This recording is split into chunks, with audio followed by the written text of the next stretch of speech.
Okay, so here comes the rant, people.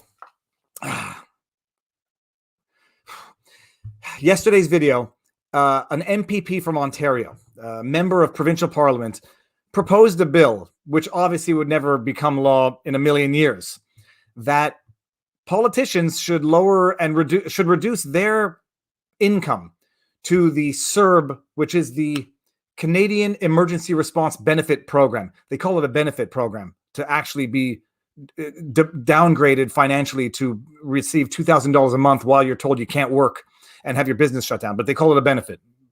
It's a nice euphemism. The bill was to make a point to reduce parliamentary salaries to CERB levels, to COVID benefit levels, pending a resolution of the lockdown, the shutdowns, the shutting down small businesses, non-essential businesses. The lawyer politician who proposed it, Roman Baber, put it forward. It got shut down, obviously. A counter motion was proposed by another politician. I don't know his name offhand, and even if I did, I wouldn't mention it. I'm not trying to. Guy's a jerk and did a stupid thing that's an embarrassing thing, makes everyone look bad. Proposed a counter motion to reduce only Baber's salary to the $500 a week, $2,000 a month CERB levels. That motion received unanimous consent among the politicians there. So, there's one jerk politician who's responsible for proposing something obscene. Everyone who voted for that is equally guilty. Baber, from his tweets on the issue, said, he put out 3 tweets on Twitter, said he didn't even vote. He abstained because he didn't want to be in a conflict of interest to vote on a bill, a motion that related to his own salary. All of that to say that, the video that I put out yesterday is, if these politicians were experiencing the consequences of the measures that they are imposing on others, I have a sneaking suspicion they would find alternative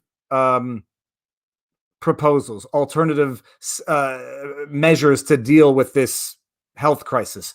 I have a sneaking suspicion that if they lived by the measures that they proposed, they would find other solutions, they would find other measures, and this would probably be fast-tracked a lot faster. Canada seems to be back of the line for vaccine availability. And without getting into the politics of why that might be, whatever.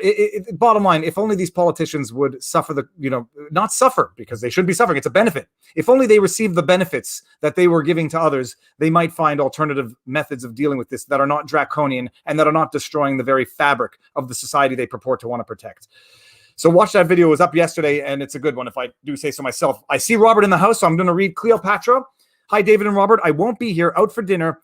Out for dinner? What is this?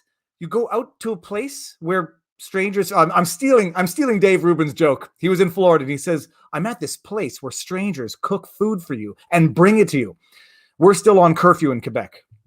Let me finish reading. I won't be here. Out for dinner. Just wanted to show support and say I'm devastated that the borders between Canada and the U.S. were closed again today. Of course. For how long now? It's been a year. Who knows? Have a good night, everyone, and thank you, Viva Barnes. Thank you very much, Cleopatra.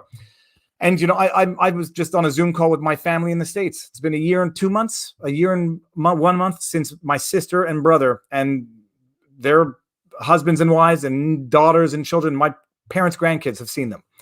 It's totally normal. It's totally normal. Okay. Let me see here. Do one more before we bring on the Barnes.